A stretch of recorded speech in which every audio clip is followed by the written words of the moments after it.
In this presentation, we will go over the final versions of the models and documents that were created for our configuration management system, as analyzed during the System Fundamentals course. Team D members are Heidi So, Priscila Gomez, Luis Ochoa, Juan Yepes, and John Majersik. The content that will be covered is WBS, indicator matrix, use case diagram, affinity diagram, stakeholder matrix, n-square matrix, configuration items and baselines, and the analysis to select the CM tool using a decision analysis and resolution. WBS, or Work Breakdown Structure. It provides a reference and organizational mechanism for assigning efforts, schedule, and responsibility. It provides a framework for the developed products and divides its processes into categories so individual focus can be performed. It is often based on 5 questions: why, what, when, who, and how. It helps to identify the risk and their mitigations, task requires, and knowledge acquisition. It also provides an idea on realistic schedules and the amount of work that needs to be performed. There are 3 main points that using WBS helps to develop, which are establishing estimates, develop a project plan, and obtaining commitment to the plan. For our CM tool, we divided in 4 hierarchies: the product management, product development, and verification and validation, and customer management. With this breakdown, we could now focus on individual groups and have a better overview of the structure for the project and the amount of work that needs to be done at a large scale. The indicator template. The indicator template can help an organization to improve its software measurement process and infrastructure. It is also a tool that will help to ensure the development of the software and keeps track of its functionality. It also serves as a documentation for the processes where it constructs, corrects data interpretation, and collects the data. But it also comes with some challenges, which could be missing the big picture, data misinterpretation, indicators that are not understood, and inaccurate data. For our template, we established what we were trying to achieve.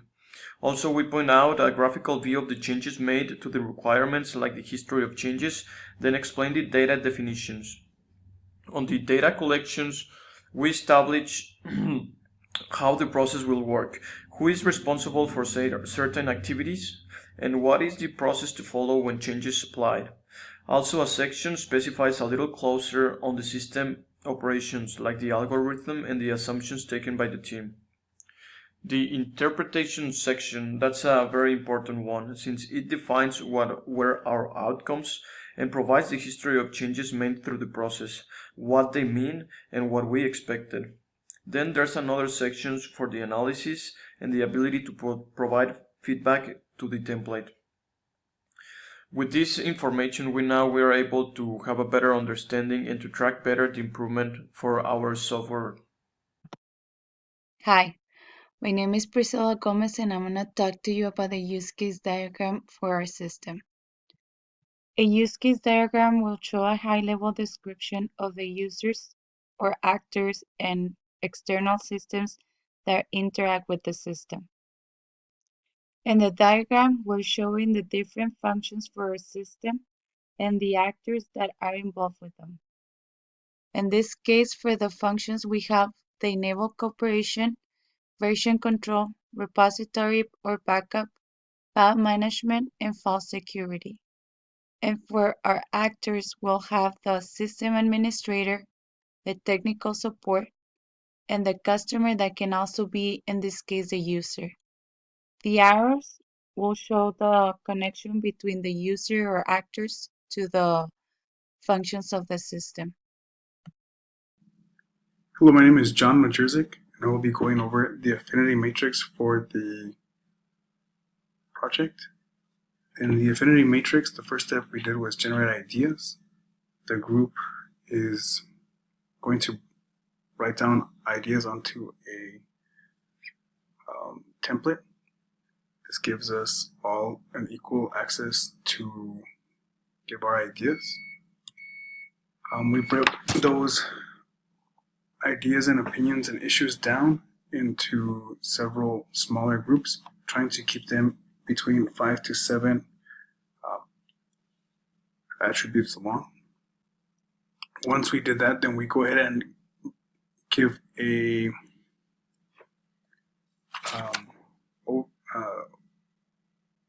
overhead so that we can go ahead and tell which type of which attributes relate to each other and how they're related. The next step is to take out duplications or repetitions. This ensures that if we're missing any ideas, we can add them at this time. And once we have finished that, then we have our configuration management functions down to their common traits. Hello, my name is John Majerzik, and we'll be going over the stakeholder matrix. And this first part of this, I go over the RICA matrix, which goes over the identification of roles and cross-functional responsibilities for the project delivery or activity. Here we break down the stakeholders for the project, and then we break down the natural groupings of stakeholders. In addition, we then break down the project a bit further by placing headers on each group. And last, we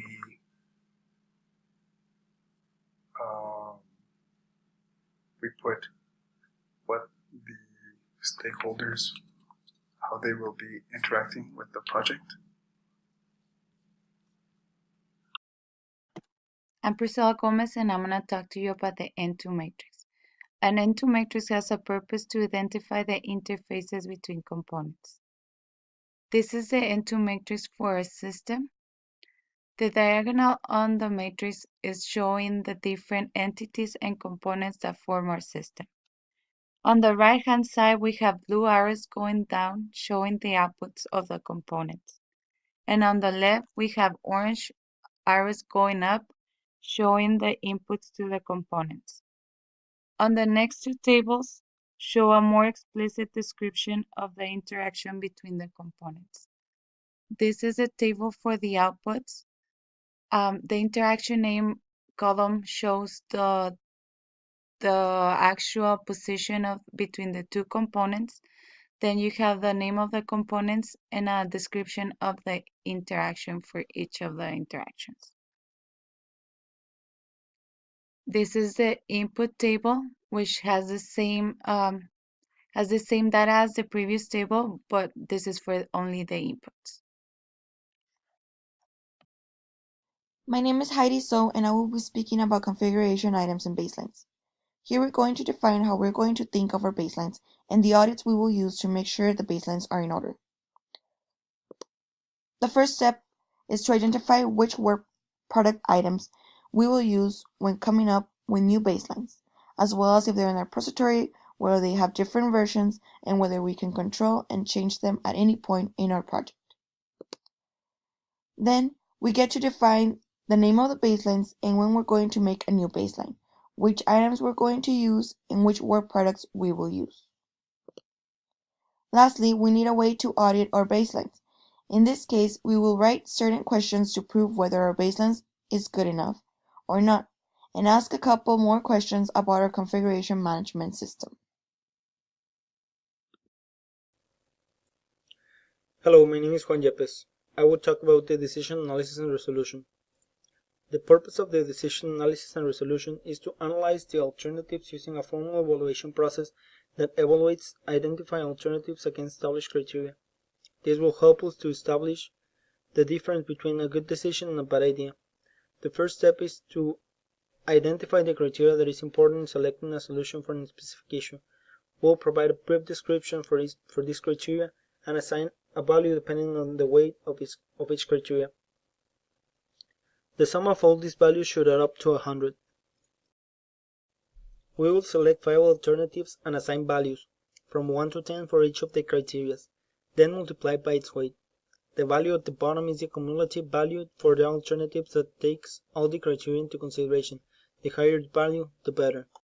The risk analysis we will provide a description of the risk with the impact to the project and probability of it occurring. We will evaluate the probability and impact that the risk becomes a problem from 1 to 5. The highest probability value is 5. The risk exposure factor is automatically calculated for each alternative with a maximum value of 25. The adjust risk factor is automatically calculated for each alternative considering all of the risks. We will take the adjust risk exposure value from its original value. The alternative that has the new higher value is selected as the best alternative. In this case, Puppet is our select CM tool, as it showed the best overall score after our DAR analysis. We have reached the end of our presentation. Over the time spent in the course, we obtained knowledge in several different SE tools and models that can help us properly analyze a system. In particular, we were able to put them to practice through the analysis of a CM system. Thank you.